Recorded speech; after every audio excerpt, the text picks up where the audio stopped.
Hey guys, it's Nova Joe, and as promised, I come to you with a winner of the Earth Defense Force 500 subscriber challenge. And as stated earlier, there was 5 winners, and me and my 2 youngest children went over all the entries, and it took a little debate to decide on where each one placed, but we finally did come to a conclusion. And some of them, guys, I have to be honest with you, that the entries were so great that even after making a decision on some of them, it was still tough to be finalized on some of those decisions, just because, guys, your all's imaginations are amazing, and these entries that you have come up with were outstanding. And I hope that D3 will take some of these suggestions and run with them, because I am going to send them to them. And guys, you all have amazing imaginations. So in the spirit of Christmas, let me get my Christmas Santa Claus hat on, and we will go through the winners here. Alright, for 5th place, which I put them in categories because it just made sense. So let me first start out by saying, guys, you all love the centipede monster a lot, and I could not begin to describe the amount of worm and snake and centipede type creatures. And there's some winners on this list because you went above and beyond in regards to the worm type or centipede type or whatever. But D3, if you watch this, if you give us the centipede, you're going to make a lot of people happy. I'll be honest, I wasn't a huge fan of the centipede, but a lot of people are. And I do have to be honest that it was a really cool creature. I just didn't enjoy fighting it myself. But that's my opinion, and that's subjective, so to each their own. But this 5th place winner is a worm type. And my son, as soon as we started voting, he was like, because we started voting for 5th place here, first off, this was the one he wanted for 5th, and he loved it. And so the winner is Kelly Jones. You have won the 5th place position here, and you will be getting an EDF Iron Rain pin, as will the 4th, 3rd, and 2nd place. And I'm just going ahead and read your submission off to everybody else. I have an idea, so here we go. A giant worm-like creature that goes into the ground and comes up to attack. It spits, sprays, and charges the player. Its main attack will be to come at the player and spit, spray. Its main attack will be to come and spit or spray, and its heavy attack will be to charge the player. Okay, there wasn't a picture included with this, but I didn't need one. And the reason being was that, and the thing that my son loved so much about this was the idea of a worm that crawls through the ground and then just surprisingly busts up through the surface, grabbing a hold of soldiers as you try to fight them off. Guys, I could see that being done. I really could see that being done. And just like the red ants that get a hold of you and chew on you, so with this. And you just aim your gun, fire, blast it away. But you don't immediately see it coming. You might see the ground start, maybe some dust rising from the ground as this worm comes towards you. That would be a really cool enemy. I could see it knocking over vehicles, and vehicles going down a road, this worm pops up, knocks over. Really cool idea. It adds a dynamic level to the game that I think EDF could really benefit from. So Kelly Jones, congratulations for 5th place. Next up, this one was really cool, and this was one of those that I had a tough time figuring out where to put it. And this was a hard one, guys. This was really hard, but we came to a decision, and this is 4th place. Cornelia Cans, also known as Spookwagon, congratulations, you've won 4th place with your creepiest type. That's what I called it, was the creepiest type. And I'm going to go ahead and read your submission. So you know the Phyllidae, and I may not be, or Phyllidae, I may not be pronouncing that correctly, but that's the walking leaf. And guys, I had never seen a walking leaf, and I looked it up, so I recommend you look it up. It is wicked looking. It's really cool too.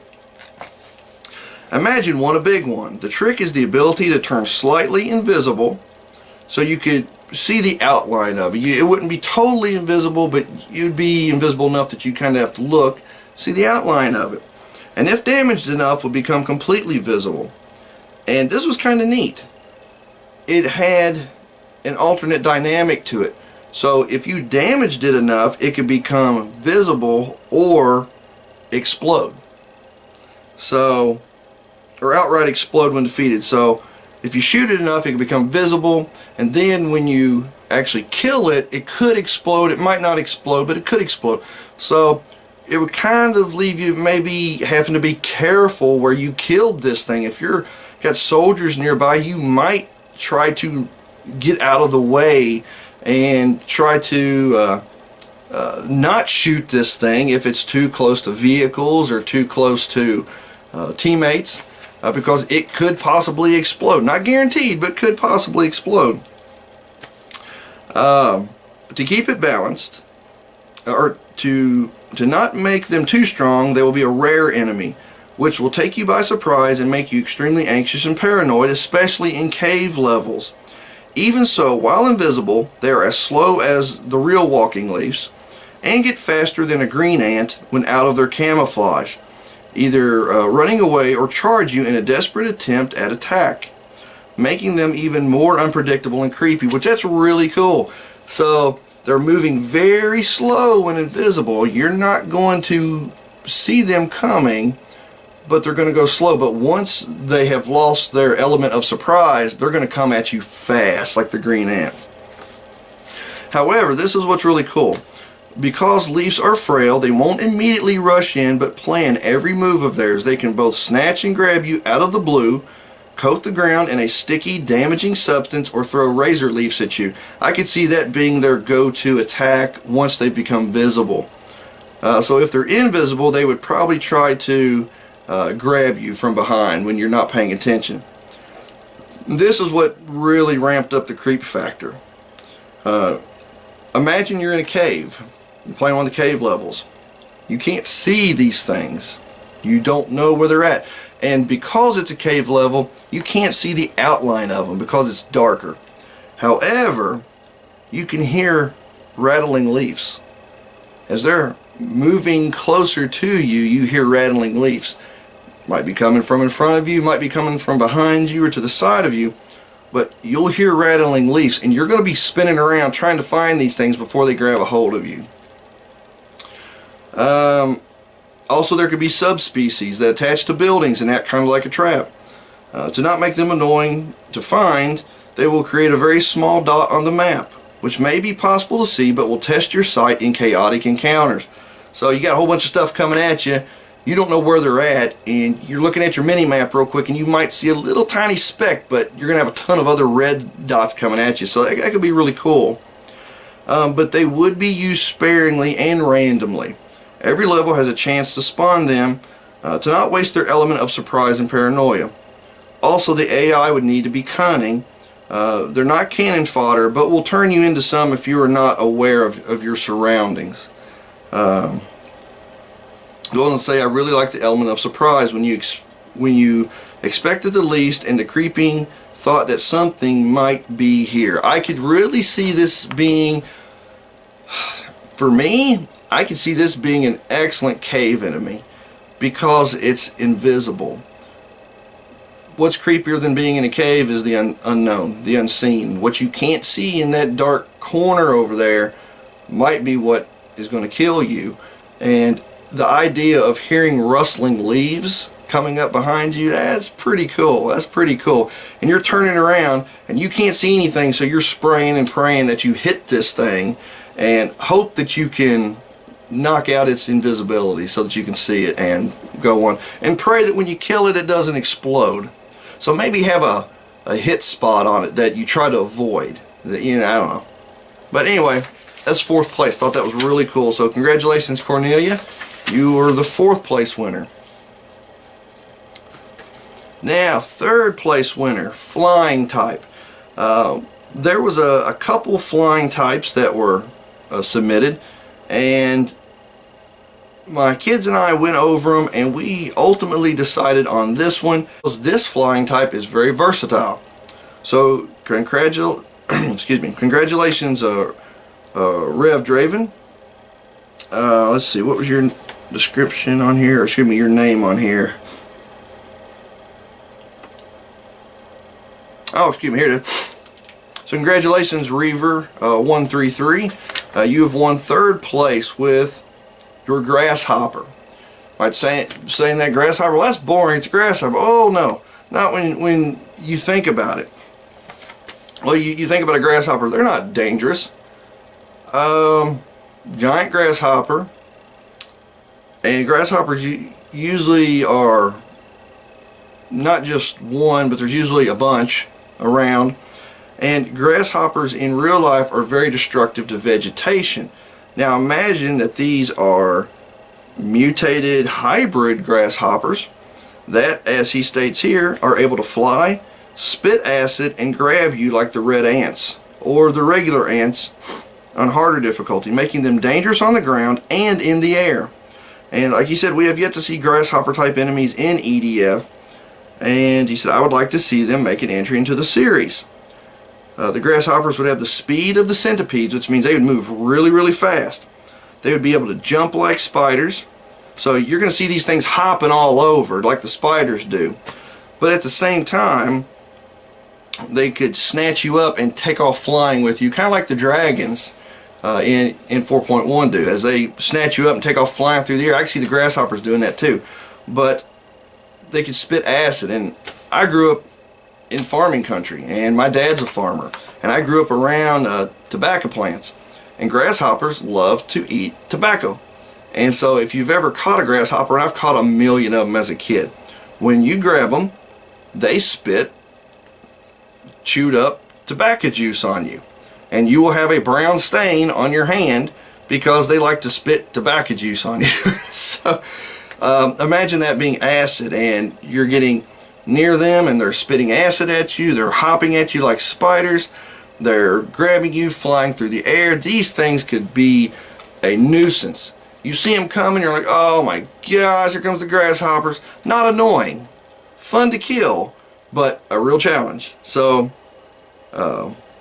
Reaver 133, congratulations, you've won 3rd place.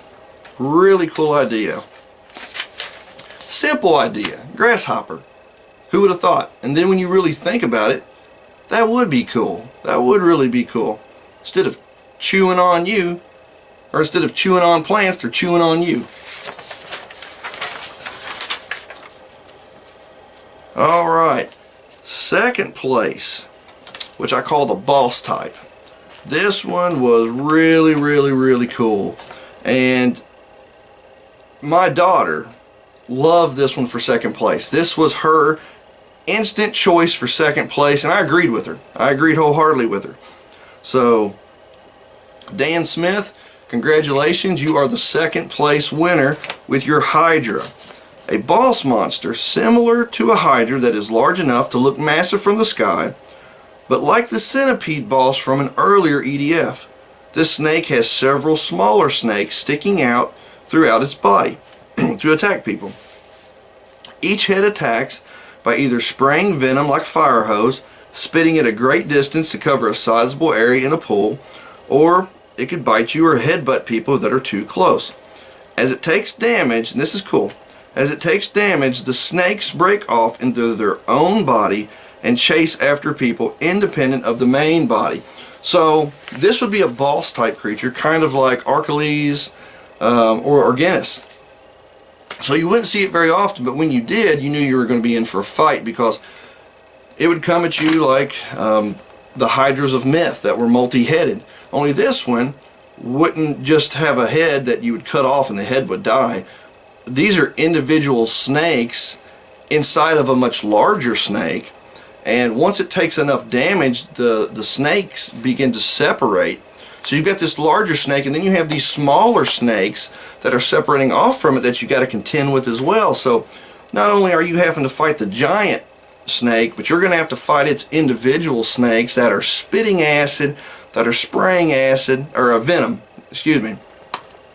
And you're going to be sitting here trying to dodge these venom attacks coming at you, as well as fight off this gigantic hydra snake as well as the smaller ones. So Dan, that was a really great submission, great idea, and congratulations on your second place win there. Okay guys, you have to excuse me, I've been fighting a cold for days, so sorry for all the sniffing. Alright, in the first place finish, which I call mechanical type, started to call it robot type, but this really isn't a bipedal robot, and it is a robot, but I like to consider it more mechanical. And this first place finish goes to Arthur Kidner with his D-Roid.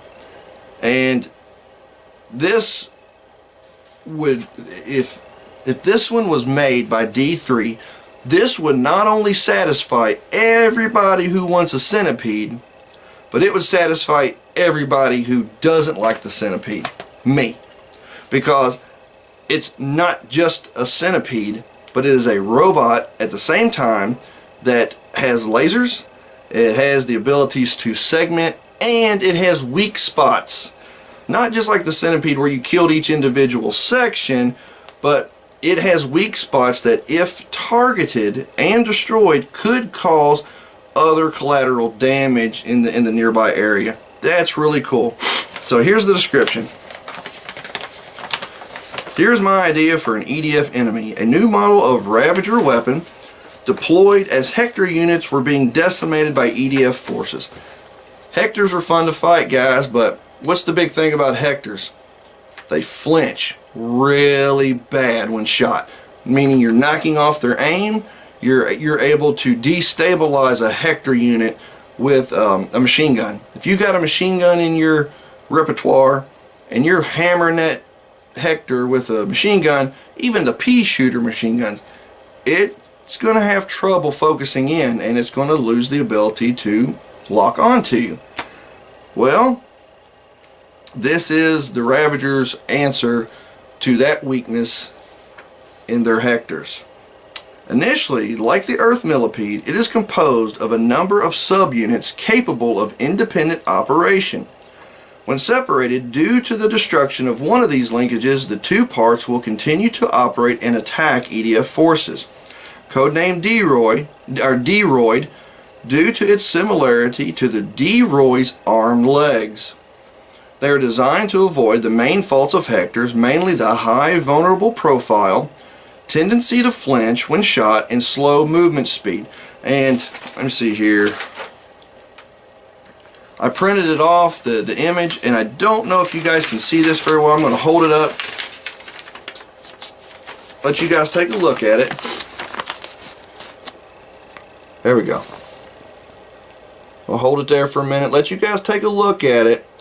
It is centipede in nature, millipede, centipede, but it's mechanical, and it is mounted with weak spots as like subunits, as well as laser cannons, things of that nature. It drops from the drop ship straight down, has the ability to not only crawl across the ground, but stand erect, straight up tall like a building itself.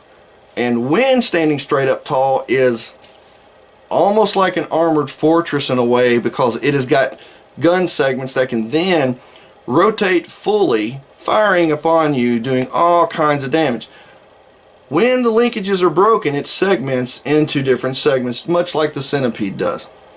So, getting back to the description.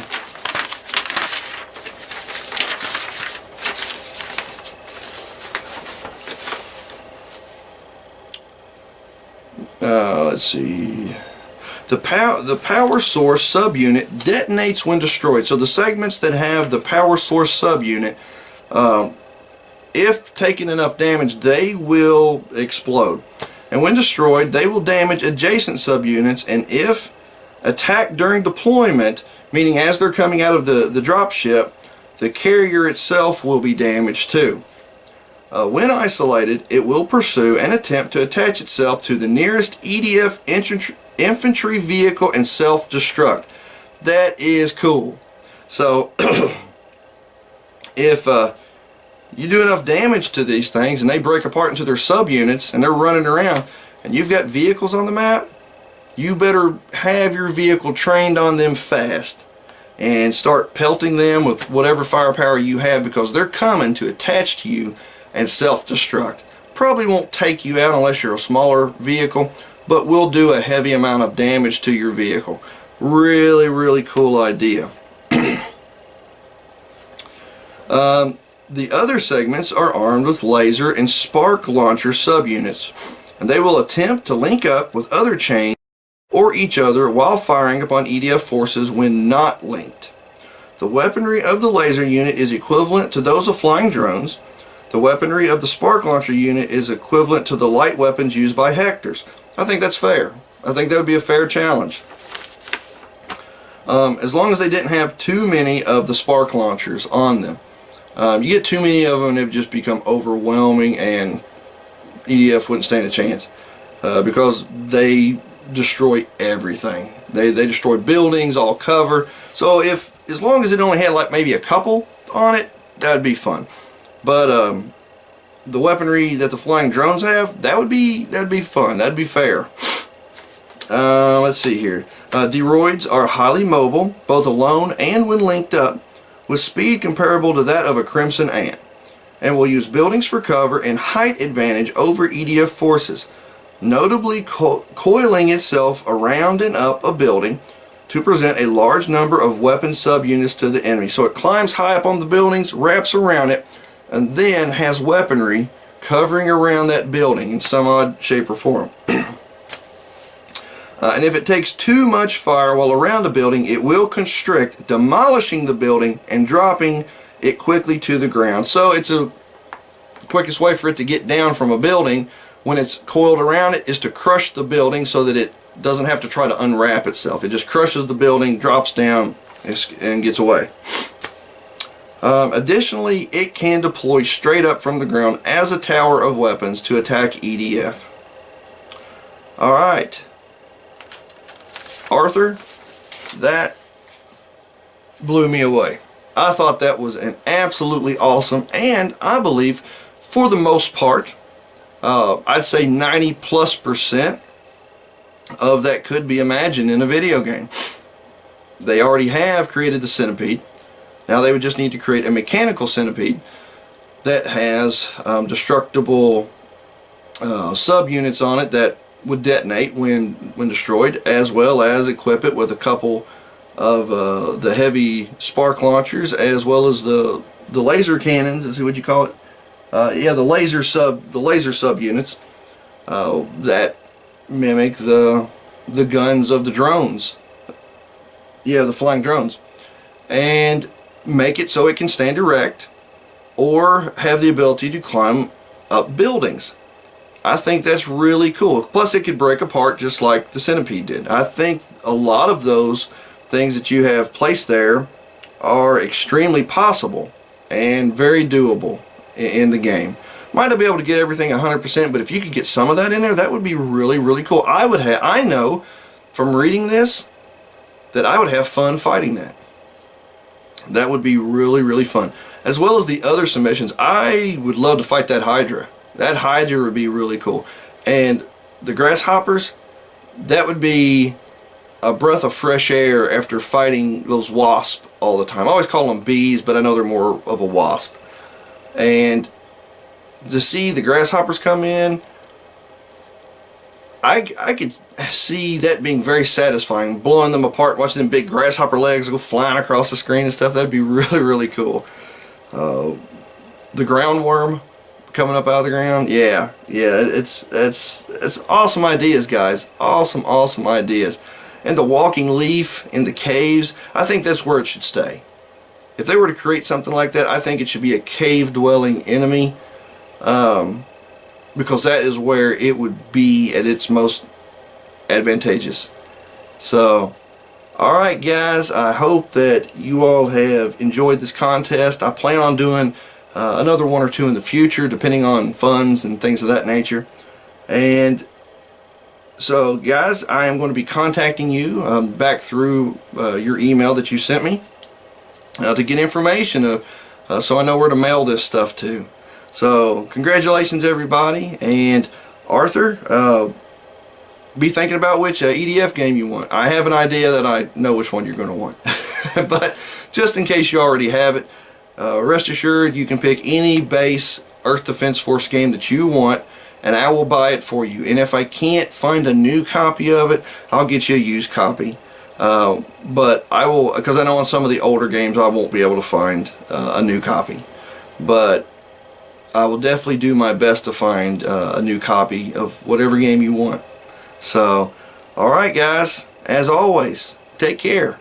God bless. Keep on gaming. And Merry Christmas. Y'all have a good one. Enjoy what Santa brings you. Later.